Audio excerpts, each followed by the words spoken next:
औज़ुबिल्लाहिमिनश्शैतानिर्रजीम बिस्मिल्लाहिर्रहमानिर्रहीम।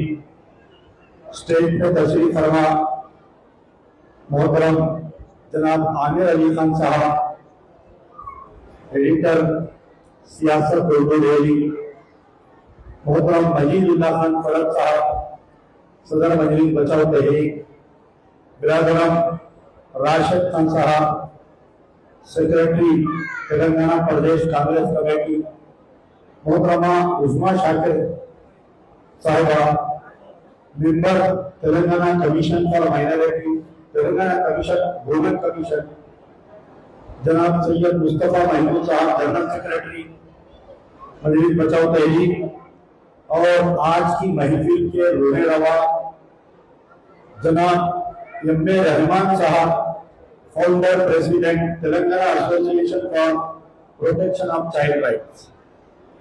आज की जो महफिल सजाई गई है ये हिंदुस्तान के आने वाले रोशन दिनों के लिए ये महफिल सजाई गई है।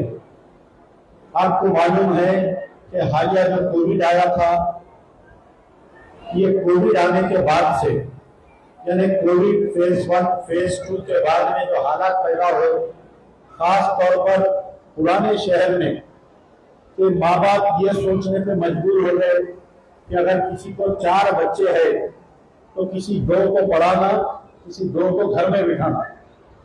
सबसे पहली ये चीज है कि अक्सर कई लोग मेरे पास भी 15 दरबार में फीस के लिए आते हैं, तो मैं जब फीस की अपील डालता हूँ तो तकरीबन बाहर से, अमेरिका, कनाडा, ऑस्ट्रेलिया से लोग मुझे कॉल करके बोलते हैं कि आप बच्चों को गवर्नमेंट स्कूल में पढ़ाइए। आज से तकरीबन 20 साल 30 साल पहले जो लोग माइग्रेट हो गए, ऑस्ट्रेलिया, कनाडा, अमेरिका या गल्फ गए हुए हैं, उनको ये नहीं मालूम कि यहाँ पर एक मुस्लिम क़यादत है जो दीमक बन के पूरे गवर्नमेंट स्कूल को खा गए। मुझे अच्छा याद है कि हमारे बचपने में एक स्कूल हुआ करता था, दरीचे माता स्कूल कोटला लीजा में, उसको खाली कर दिया गया, उसकी प्लानिंग हो गई। उसके बाद में छौनी नारियली में एक स्कूल था, वो जमीन का कब्जा किया गया, उसकी प्लानिंग हो गई। फिर उसके बाद में हुसैनी अलम में एक बहुत बड़ा स्कूल हुआ करता था, वो कोठी को खाली कर दिया गया, उसकी प्लानिंग हो गई। अब जाके ये हुआ कि फिरका परस्त कलेक्टर आए थे, कई स्कूल को सक्सेसिव स्कीम के तहत स्कूल में गवर्नमेंट स्कूल को मर्ज कर दिए। आप सुन के हैरत होगी कि चंचलगुड़ा में एक school, Chanchalguda government junior college के तहत जो ग्राउंड और बिल्डिंग है, एक बिल्डिंग में 7 स्कूल चल रहे हैं। एक बिल्डिंग में 7 स्कूल चल रहे हैं, यानी 1 क्लास का 2 क्लास का एक स्कूल, और उन 7 स्कूलों के लिए बाथरूम फैसिलिटी नहीं है गवर्नमेंट स्कूल। तो जो लोग कहते हैं कि आप अपने बच्चों को गवर्नमेंट स्कूल में पढ़ाइए, ये मैं उनके लिए पैगाम उन तक पहुंचाना चाह रहा हूं कि हमारे हैदराबाद में गवर्नमेंट स्कूल का सिस्टम नहीं है। बिल्कुल जो आजादी के बाद में गवर्नमेंट स्कूल हुआ करते थे हैदराबाद में, खासतौर पर पूरे स्कूल को बंद कर दिया गया है। फिर उसके बाद में कुछ लोग बोलते हैं कि आप तेलंगाना माइनॉरिटीज रेसिडेंशियल स्कूल में पढ़ाइए। पूरे हैदराबाद में असेंबली कॉन्स्टिट्यूंसी में मैं समझता हूं कि हर असेंबली कॉन्स्टिट्यूंसी में 2 या 3 तेलंगाना माइनॉरिटीज रेसिडेंशियल स्कूल है, उससे बढ़ के नहीं है। तो आप बताइए कि एक ऐवाने, एक असेंबली हल्के की जो पॉपुलेशन हुआ करता है, यानी अगर आप वोटर्स को ही काउंट करेंगे तो एक असेंबली कॉन्स्टिट्यूंसी में कम से कम 3 लाख वोट होते हैं। 3 लाख वोट में से अगर आप निकालें 1 लाख स्टूडेंट्स है, तो आप बताइए क्या तेलंगाना माइनॉरिटीज रेसिडेंशियल स्कूल में 3 स्कूल 4 स्कूल में इतने बच्चे पढ़ सकते क्या? तो मजबूरन माँ बाप को जो है प्राइवेट स्कूल में अपने बच्चों को पढ़ाना पड़ता है। यकीनन प्राइवेट स्कूल की फीस बहुत ज्यादा होती है। ये अलग बहस है कि उन स्कूल की फीसों को कंट्रोल करने के लिए एक फीस रेगुलेटरी कमीशन का ख्याल अमल में आना चाहिए। कई दिन से हम ये मुतालबा कर रहे हैं, साबिका गवर्नमेंट में भी हम मुतालबा कर रहे हैं कि एक फीस रेगुलेटरी कमीशन आए, तो ये नहीं हो सकता। आपको जानकर हैरत होगी कि मेरी लड़की एक स्कूल में पढ़ती थी, हाल ही में 12th पास किया, वो इंटर सेकेंड ईयर में है। तकरीबन साल को 1,70,000 रुपए फीस है। आप बताइए कौन गरीब ऑटो वाला, ठेले मंडी वाला ये तसव्वुर कर सकता है कि उस स्कूल में मैं अपनी लड़की को पढ़ा सकता हूँ।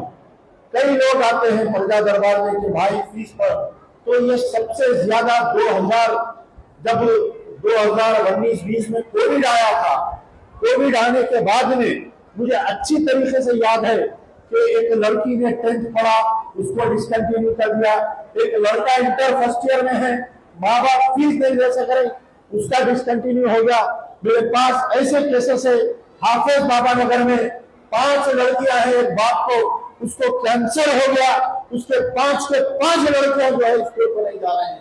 आप बताइए हमारे बच्चे और बच्चियां पढ़ेंगे लिखेंगे तो ये कौम का मुस्तकबिल बनेगा। हमारे पास कोई ऐसी तंजीम नहीं है, मैं चैलेंज करने के मौके पे हूँ। बहुत तंजीमें हैं यहाँ पर हैदराबाद में जो ज़कात फिक्र चंदे वसूल करते हैं, लेकिन फीस देने की जब बात आती है तो कोई आगे नहीं बढ़ता है फीस देने के लिए।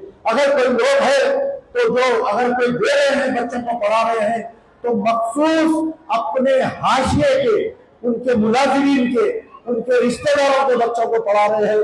मैं बड़े बड़े जो लोग दावा करते हैं कि हम बच्चों की फीस भरते हैं, बच्चों को मैं अपना लेटर लिखकर उन माँ बाप को भेजता हूँ। जब वो उनके दफातर को जाते हैं तो उनकी बेइज्जती की जाती है कि इतने बच्चों को क्यों पैदा किए, उनके साथ नए नए सवाल किए जाते हैं।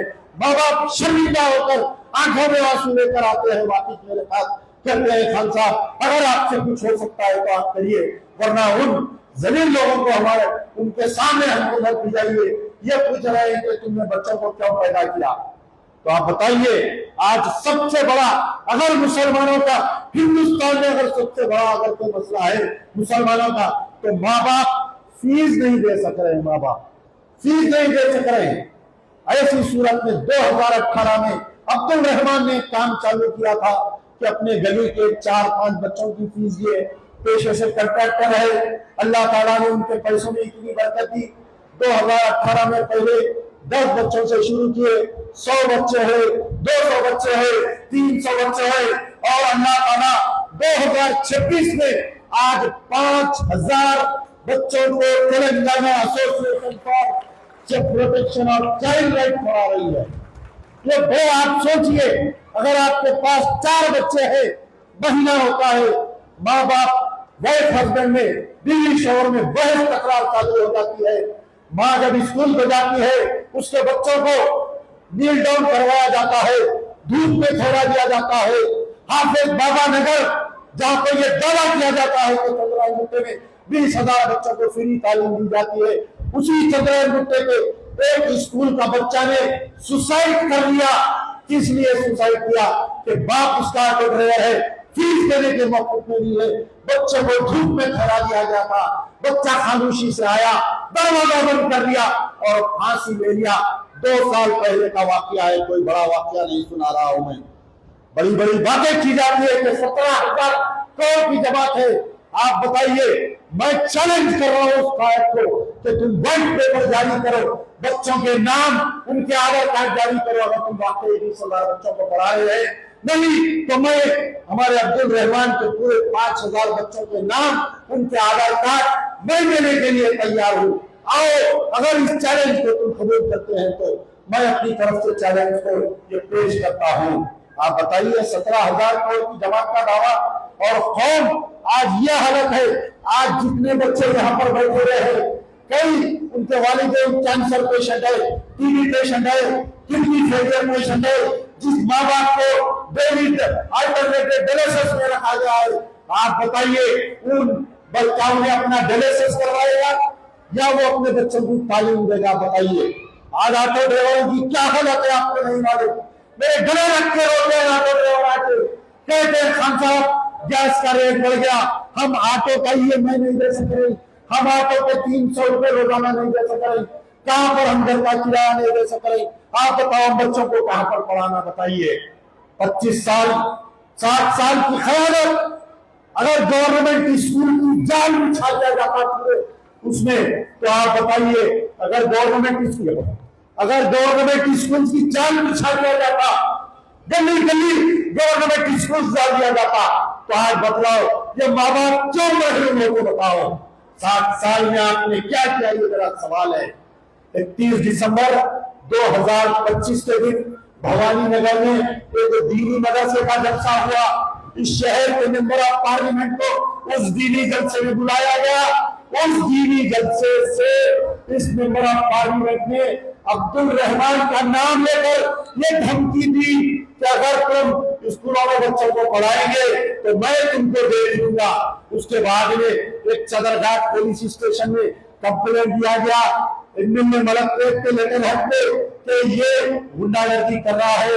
Inspector of police Sadarghat Abdul Rahman को बुलाया, मैं भी साथ गया। मैं उस इंस्पेक्टर को पूछा कि मैं एक लेटर देता हूँ कि एक एमपी एमएलए मेरे घर का मेन चोरी किया है, क्या तुम उनको बुला के पूछताछ करते हैं क्या? नहीं, कमिश्नर साहब के इंडोर्समेंट से ये लेटर आया तो पूछताछ करना जरूरी है। फिर हम लोग जाके कमिश्नर ऑफ पुलिस से मिले। कमिश्नर ऑफ पुलिस, उस वक्त के कमिश्नर ऑफ पुलिस बहुत खुश हुए कि आप बच्चों को तालीम दे रहे हैं और ये लोग आपके खिलाफ शिकायत कर रहे हैं। क्या क्या हरासमेंट नहीं किया गया। अब्दुल रहमान उनके कहां पर काम चल रहे हैं। एमपी साहब के लेटर हेड पे वर्क नॉट सैटिस्फैक्टरी लेटर डाला गया, ये कराया गया, ये ब्लैकमेल किया गया कि तुम ये काम बंद कर दो। अरे यहाँ पर जो माए बैठी हुई है ये गौर से सुन लो, यहाँ पर जो बाप बेटे हैं ये गौर से सुन लो। जो तकालीफ अब्दुल रहमान तुम्हारे बच्चों को पढ़ाने के लिए तकालीफ उठा रहा है, घर बना रहे हैं, केस डाल दिया गया, इलीगल कंस्ट्रक्शन। आप बताओ कौन से एमएलए की बिल्डिंग परमिशन से बनी है? क्या बलाला का स्कूल परमिशन से बना हुआ है? क्या बताओ जाफर हुसैन मिराज का जो ढाबा है क्या वो परमिशन से बनाया गया है?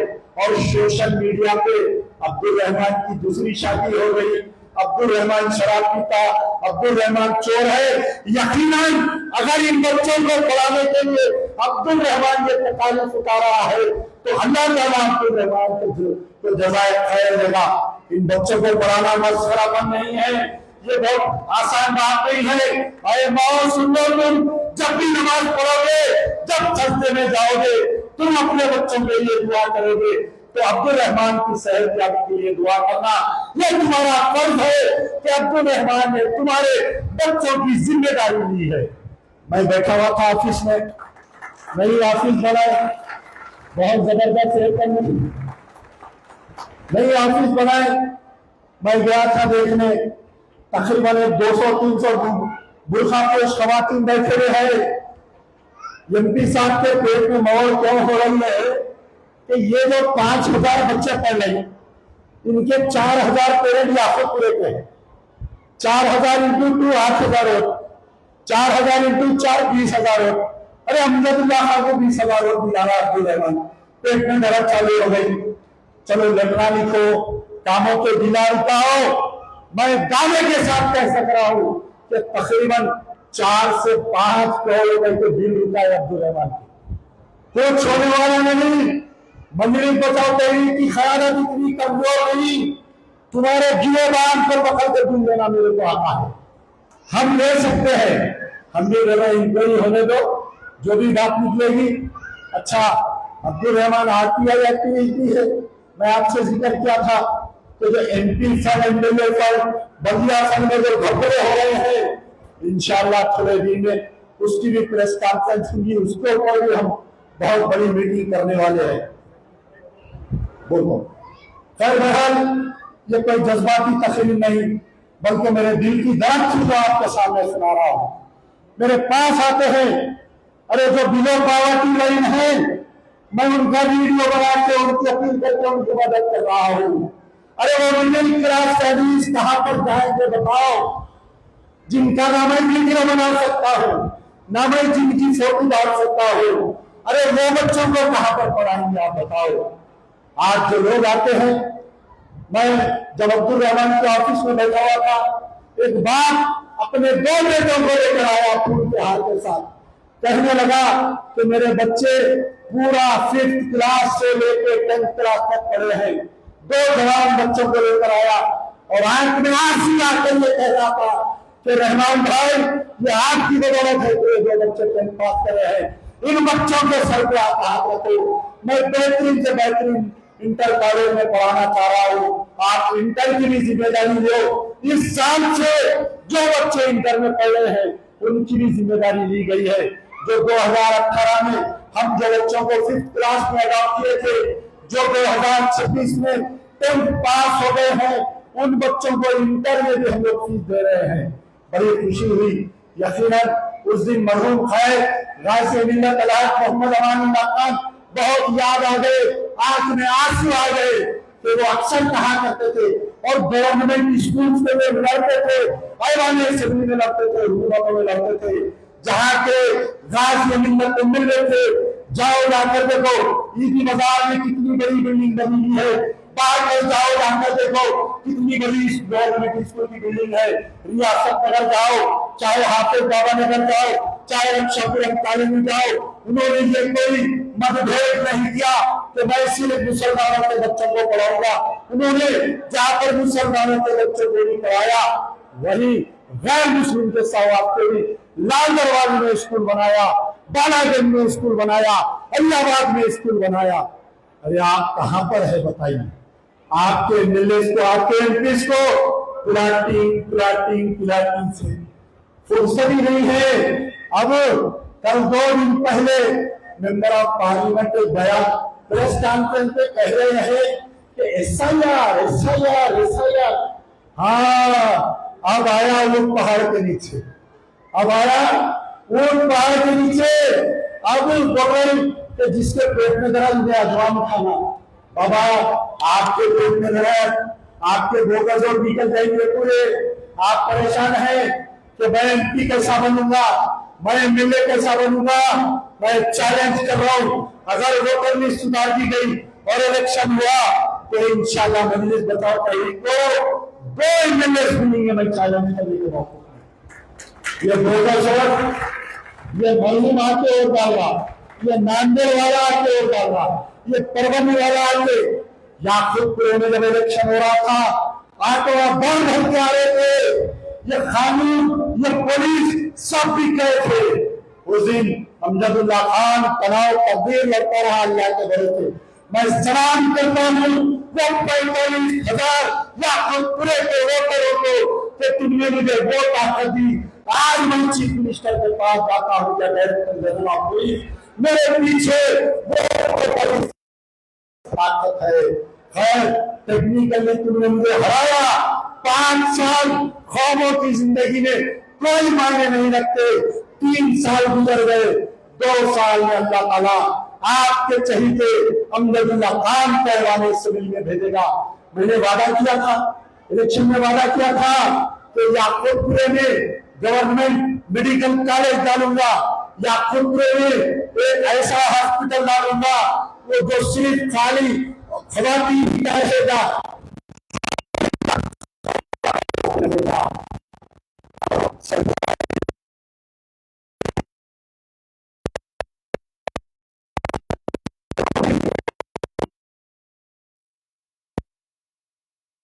आप बताओ, अल्लाह ने आपको इख्तियार दिया, आपको पैसा दिया, लेकिन आप